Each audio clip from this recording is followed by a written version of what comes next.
the AstraZeneca vaccine. It has now been limited to people between the ages of 60 to 69. Have NIAC made the right call? I think they have. It's a difficult decision to make, and they did have. I think they had about 3 5-hour meetings in the last couple of days and weighed up all the pros and cons and came to this decision. It's easy to second guess them, but if they got it wrong, they'd have few friends and few supporters if they did. So, I know some people say that they're acting out of an excess of caution, but what they would say is that they're acting out of an abundance of caution.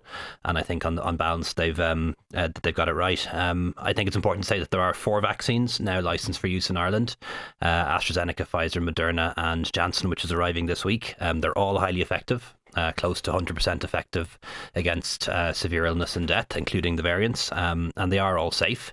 But medicines, all vaccines are medicines, and all medicines have side effects. Some are common and mild, some are rare and serious. And this side effect does appear to be rare, maybe as few as 4 cases in a million. 1 in a million causing death, and it does appear that's actually treatable. So, it may be the case that down the line they're able to widen the groups that can have this vaccine again.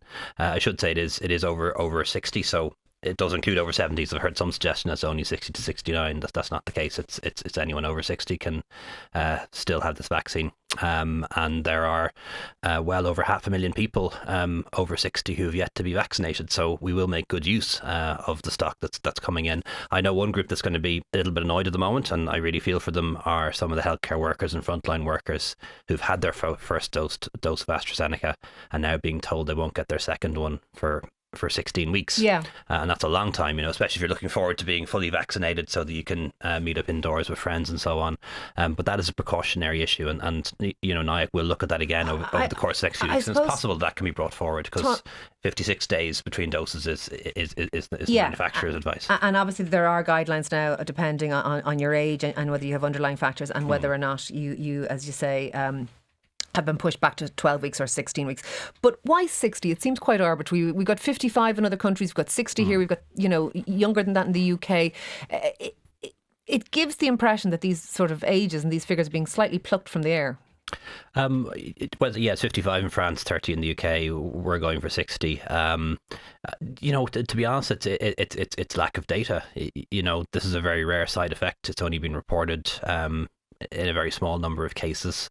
There are other vaccines available, and NIAC has to weigh up all the different pros and cons and come up with the best advice. And this is the advice that they've come up with. The reason why it is older people, of course, is that the balance of risk when it comes to COVID is much higher with older people, and the reverse is the case when it comes, of course, to this potential side effect, which is much more common with younger people. We're not going to hit the 180 doses of vaccines this week now as a consequence of this.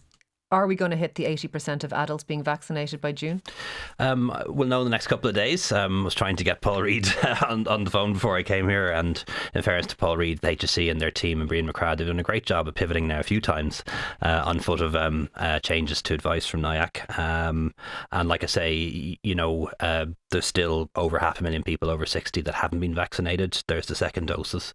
So we will make good use of the 800,000 or so AstraZeneca vaccines that are arriving. And there's about 400,000 people in the cohort of 60 to 69. Right, yeah. But are you so we will need to do some rescheduling and reprofiling, and we won't hit 180,000 this week, but we might be able to catch up in the next couple of weeks. But are you concerned, Leo, that we're going to see a situation where those people who are now offered AstraZeneca, that their confidence in the vaccine has been undermined? Well, that's a worry, of course, and one thing that we have to bear in mind as a government, and one thing NIAC has to bear in mind as well, is that any time you change advice, that in itself can cause people to lose confidence. And you touched on that earlier, so that always has to be borne in mind. But I think what's going to happen is people will be offered their vaccine. They'll be able to talk to their doctor or nurse, a healthcare professional about it.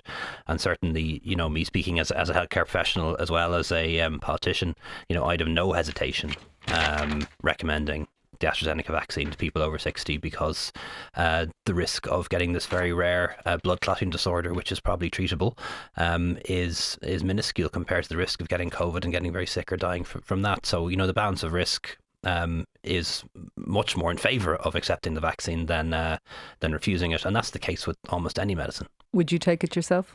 I would, yeah, absolutely.